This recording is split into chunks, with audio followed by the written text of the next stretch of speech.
Bulletin का बाकायदा आगाज करें। सबसे पहले बात करें लाहौर में जुम्मा हफ्ता एतवार को दफ़ा 144 नाफिज होगी। जुम्मे के वक्त के अलावा लोगों को घरों से बाहर निकलने नहीं देंगे।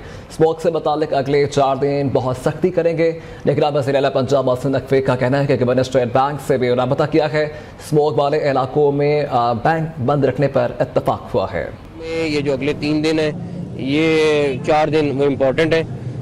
कल का दिन तो हम इतना, क्योंकि यौम इकबाल है तो हम इतनी सख्ती नहीं करेंगे, लेकिन जुम्मा हफ्ता एतवार बहुत सख्ती होएगी और लोगों को हम बाहर निकले 144 लगा है तो हम निकलने की इजाज़त नहीं देंगे। तो रिक्वेस्ट यही है कि अपने घरों में रहें 3 दिन, और जितनी ट्रैफिक कम होगी उतना माहौल बेहतर करने की कोशिश करेंगे हम।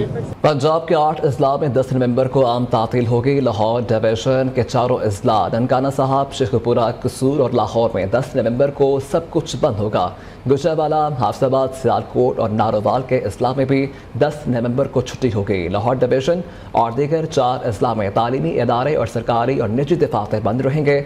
पंजाब हुकूमत ने नोटिफिकेशन जारी कर दिया है। अफगानिस्तान दहशत गर्दी में मुलव्वस अफराद को पाकिस्तान के हवाले करे। अफगान हुकूमत की यकीन दहानी के बावजूद दहशत गर्दों के खिलाफ कार्रवाई नहीं की गई है। अबूरी अफगान हुकूमत के क़याम के बाद पाकिस्तान में दहशत गर्द हमले बढ़ गए। अफगान रहनुमाओं के धमकी आमेज़ बयानात अफसोसनाक हैं। अफगान रहनुमाओं के बयानात के बाद दहशत गर्दी में इजाफा मानी खेज है। सरहद पार दहशत गर्दों से 2000 से ज़ायद पाकिस्तानी शहीद हुए, जबकि निगरान वज़ीर आज़म अनवारुल हक काकड़ की अहम press conference Afghan transit trade जारी रखने का ऐलान भी किया है। आपको अपडेट कर रखेंगे इससे मतलब कि ये अफगान दहशत गर्द में मुलव्वस अफराद को पाकिस्तान के हवाले करे दो टोक पैगाम जारी किया गया है निगरान वज़ीर आज़म की जानिब से। निगरान वज़ीर आज़म अनवारुल हक काकड़ ने अमन दुश्मनों को खबरदार कर दिया। अबूरी अफगान हुकूमत के क़याम के बाद पाकिस्तान में दहशत गर्द हमले बढ़ गए। दहशत गर्द अफगानिस्तान की सरजमीन पाकिस्तान के खिलाफ इस्तेमाल करते हैं। सरहद पार दहशत गर्दी से 2000 से ज़ायद पाकिस्तानी शहीद हुए। अफगान हुकूमत की यकीन दहानी के बावजूद दहशत गर्दों के खिलाफ कार्रवाई नहीं की गई। उम्मीद थी अफगान हुकूमत कलअदम TTP के खिलाफ सख्त कार्रवाई करेगी, मगर ऐसा नहीं हुआ। बदकिस्मती से अबूरी अफगान हुकूमत के क़याम के बाद से पाकिस्तान में दहशत गर्दी के वाक़यात में 60% और ख़ुदकुश हमलों में 500% इजाफा हुआ है। पिछले 2 सालों में 2267 मासूम पाकिस्तानी शहरियों की जानें इस अंधोनाक खूनरेज़ी की भेंट चढ़ चुकी हैं। निगरान वज़ीर आज़म अनवारुल हक काकड़ ने मजीद कहा, अफगान रहनुमाओं के धमकी आमेज बयानात अफसोसनाक हैं। अफगान रहनुमाओं के बयानात के बाद दहशत गर्दी में इजाफा मानी खेज है। पाकिस्तान ने अपने दाखिली मामलात खुद ठीक करने का फैसला किया है। पाकिस्तान के खिलाफ दहशत गर्दी में मुलव्वस अफराद को पाकिस्तान के हवाले किया जाए। पाकिस्तान में बदअमनी फैलाने में एक बड़ा किरदार गैर कानूनी तारीक वतन का है, इसलिए रियासत पाकिस्तान ने इन अफराद को 1 नवंबर से वापस अपने ममालिक में भेजने का फैसला किया।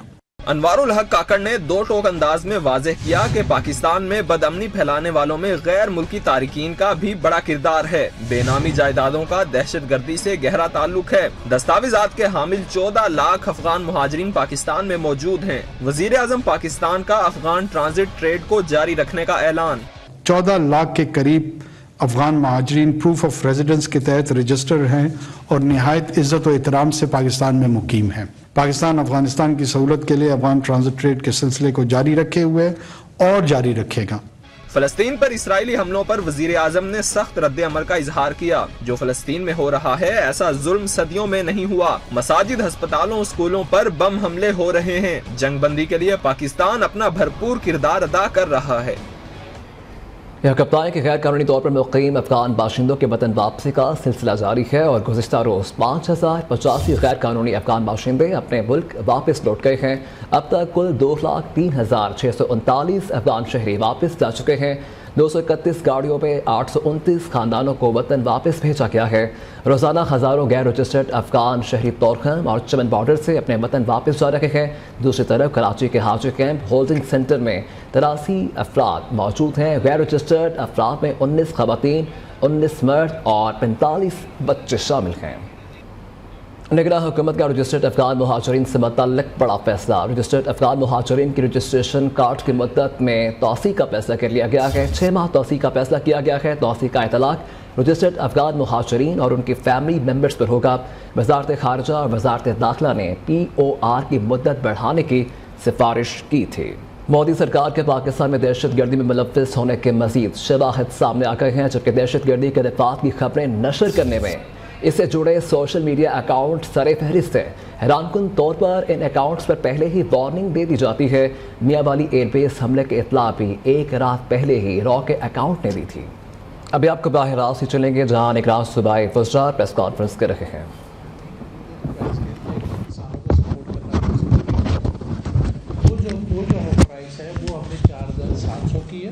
उस पर हम जो भी हमारे flour mills association floor millers हैं उनको इसको रिलीज़ करेंगे।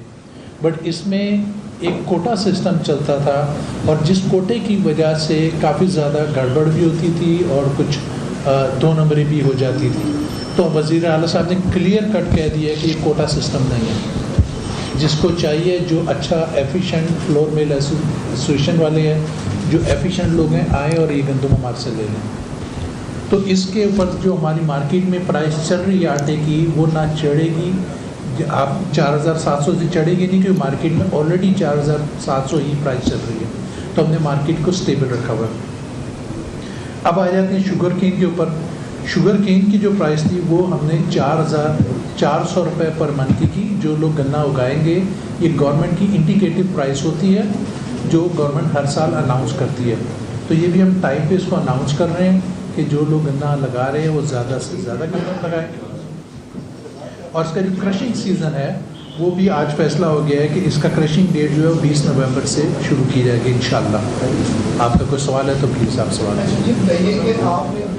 यहाँ आपको बताएं कि रेगुलर वफाकी वज़ीर इत्तलात और नशरियात मुर्तज़ा सोलंकी की न्यू न्यूज़ इस्लामाबाद आमद हुई है और इस वक्त वो न्यू न्यूज़ से खुसूसी गुफ्तगू कर रहे हैं। आइए आपको बराह रास्त चलते हैं। जैसे कि आपने देखा कि मिनिस्टर ऑफ इंफॉर्मेशन जो है बड़े क्लियर हैं, निगरान गवर्नमेंत बड़ी क्लियर है कि ना तो अफगान बाशिंदों के जो गैर कानूनी है यहाँ पे, चाहे वो अफगानी हैं चाहे वो किसी दूसरे मुल्क से उनका तल्लक है, उसमें भी कोई पॉलिसी जो है वो चेंज नहीं होगी। और ना ही इलेक्शन के हवाले से कोई पॉलिसी जो है वो चेंज होगी। बड़ी क्लैरिटी है इलेक्शन के लिए भी और गैर कानूनी गैर तारकीन वतन जो है उनके लिए भी। यहाँ को बताएं कि नवाज शरीफ की लाहौर गवर्नर हाउस आमद हुई है और कायद नून लीग की गवर्नर पंजाब मलिक रहमान की अहलिया के वफात पर ताज़ियत की गई। नवाज शरीफ की ज़ेर सदारत गवर्नर हाउस में आला सतह का इजलास भी हुआ। शहबाज शरीफ, मरियम नवाज, रौना सनाउल्लाह, साद रफ़ीक समेत दीगर रहनुमाओं ने शिरकत की है।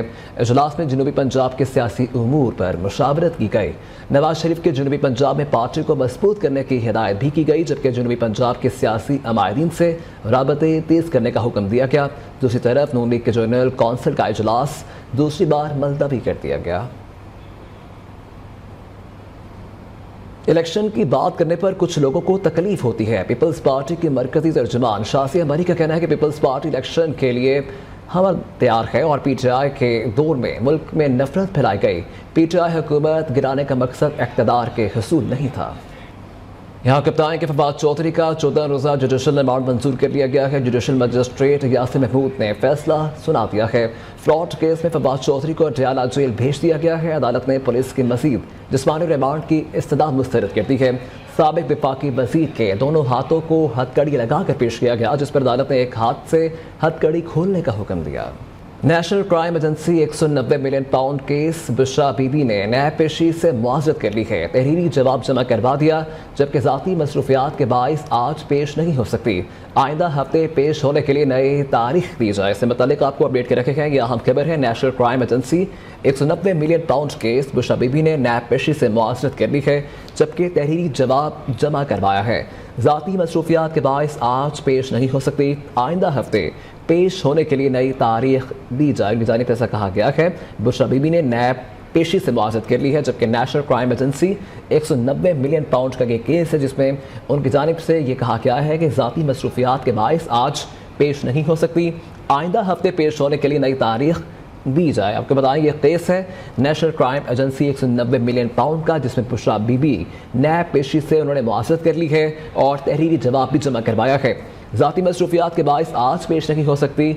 आइंदा हफ्ते पेश होने के लिए नई तारीख दी जाए, उनकी जानिब से ऐसा कहा गया है। और इससे मुतालिक हम तफसीलात जान लेते हैं। राना उस्मान हमारे साथ मौजूद हैं। जी राना, क्या अपडेट करेंगे? जी बिल्कुल, जो है National Crime Agency 190 million pound case है। बुशरा बीबी ने नैब पेशी से मुआवजत कर ली है। बुशरा बीबी ने अपने वकील नईम हैदर पंजोता के तवज्जुह से जो है तहरीरी जवाब जमा करवाया है। उन्होंने कहा कि मुझे आज 2:30 बजे जो है नैब की मुश्तरका तहकीकाती कमेटी के सामने पेश होने का नोटिस मौसूल हुआ और जाती मुस्तरफियात के बाद आज पेश नहीं हो सकती। आइंदा हफ्ते पेश होने के लिए कोई तारीख दे दी जी ठीक है राना उस्मान, बहुत शुक्रिया आपका। अभी आपको एक बार फिर बराह रास्त चलेंगे जहां निगरान सूबाई वज़रा प्रेस कॉन्फ्रेंस कर रहे हैं। जो कोटे का था, कोटे में होता ही है कि कोटा लोग खरीद लेते हैं, फिर वो जाके कोटा बेचते हैं। तो हम ये नहीं चाहते ऐसे काम हो, हम ये चाहते हैं कि ज़्यादा से ज़्यादा जो फ्लोर मिल वाले वो खरीदें और जितनी ज़्यादा प्रोडक्शन करेंगे वो कम हो जाएगा। तो अगर 6 लाख मेट्रिक टन की हमारी पंजाब की कंजम्पशन है और हमारे पास 4 महीने पड़े हुए हैं, तो 6 और 6 12 और 2 24, तो हमारे पास 40 लाख मेट्रिक टन पड़ी हुई है। तो हम अभी भी बफर हैं इंशाल्लाह। ठीक है जी, अब इसका एक पार्ट 2 भी है छोटा सा। हमारा असल में थल जीप रैली होने जा रही है जो 2016 से हर साल होती है और ये चोलिस्तान रैली के बाद सबसे बड़ी रैली है जो कि 200 किलोमीटर की रैली होती है और ये कोट अद्दू से शुरू होकर लिया से होती हुई दोबारा कोट अद्दू पर आकर ख़त्म होती है। 8 नवंबर से इसका आगाज़ हो रहा है और ये 12 नवंबर को ख़त्म होगी। आसिफ बिलाल लोधी साहब सेक्रेटरी टूरिज़म है, इन्होंने रैली जो है इसके इंतज़ामात जो हैं वो देख रहे हैं और अनवीलिंग करनी थी। आपने आप इस हवाले से कुछ बताना चाहें तो बता दें। बहुत शुक्रिया। इधर आ जाइए जी। थल जीप रैली हमारी 8 से 12 के दरमियान हर साल मुनक्कद होती हैं और ये साउथ पंजाब का एक बड़ा इवेंट है। Welcome back. यह बताएं कि खैबर पख्तूनख्वा के बैरूनी अदारों से तरक्याती मनसूबों के लिए 39 अरब रुपए के कर्जे और 7 अरब 77 करोड़ रुपए की इमदाद देने का फैसला। कर्जे और इमदाद से सूबे के 68 तरक्याती मनसूबे मुकम्मल किए जाएंगे। मनसूबों में 58 बंदोबस्ती इजला और 9 मनसूबों का ताल्लुक कबायली इजला से है। नियो न्यूज़ की खबर पर एक्शन। बद्दीन में किताबें गंदे नाले में फेंकने का यह मामला है, जबकि नियो न्यूज़ की खबर पर डिप्टी कमिश्नर बद्दीन ने नोटिस ले लिया है। वाक़े पर असिस्टेंट कमिश्नर गुलाबची को तहकीकात का हुक्म जारी कर दिया गया है। डिप्टी कमिश्नर के हुक्म पर 3 रुकनी तहकीकाती कमेटी भी तश्कील दे दी गई है। नियो न्यूज़ ने गुज़िश्ता रोज़ किताबें गंदे नाले में फेंकने की खबर नशर की थी। यहाँ कप्तान के बलोचिस्तान के निगरान वज़ीर सेहत डॉक्टर अमीर मोहम्मद कहते हैं कि हुकूमत कोंगा वायरस की सूरत हाल पर पूरी तरह नज़र रखे हुए है, जबकि मौसर इक़दाम किए हैं जिसकी वजह से सूरत हाल कंट्रोल में है। हमारे नुमाइंदे हबात अली इस वक्त वज़ीर सेहत के साथ ही मौजूद हैं। तफसीलात उनसे जान लेते हैं। जी हबात, तब मौजूद हैं सूबाई वज़ीर सेहत डॉक्टर अमीर मोहम्मद जगज़ई साहब के साथ। अब बलूचिस्तान कोयटा समेत बलूचिस्तान भर में जो कोरोना की कांगो की तशवीशनाक सूरत हाल है, इस हवाले से इनसे जानते हैं। सर क्या कहेंगे इस हवाले से, जो 12 डॉक्टर समेत पूरा का पूरा अमला जो है इसमें मुतासर हो गया, और कराची के हवाले से क्या कहेंगे, इस पूरी डिटेल हमें बता दें सर। जी बहुत मेहरबानी। बदकिस्मती है जनाब, ये देखें, और तशवीशनाक सूरत हाल है, मगर अल्हम्दुलिल्लाह जैसे मैंने पहले भी कहा कि हालात कंट्रोल है। खुदा की फजल से जिस जगह से शुरू हुआ था सारा मामला उसी जगह पर रुक गया। जी बिल्कुल, इनका यही कहना था कि जो कांगो की जो तशवीशनाक सूरत हाल है, जिनमें 2 डॉक्टर्स की हालत भी तशवीशनाक इन्होंने बताई है। इनका यही कहना है कि कांगो से जो है बचने के लिए अस्पतालों में जो है स्प्रे वगैरह भी किया जा रहा है। न्यूज़ स्टूडियो से अब तक के लिए इतना ही। देखते रहिए नियो न्यूज़।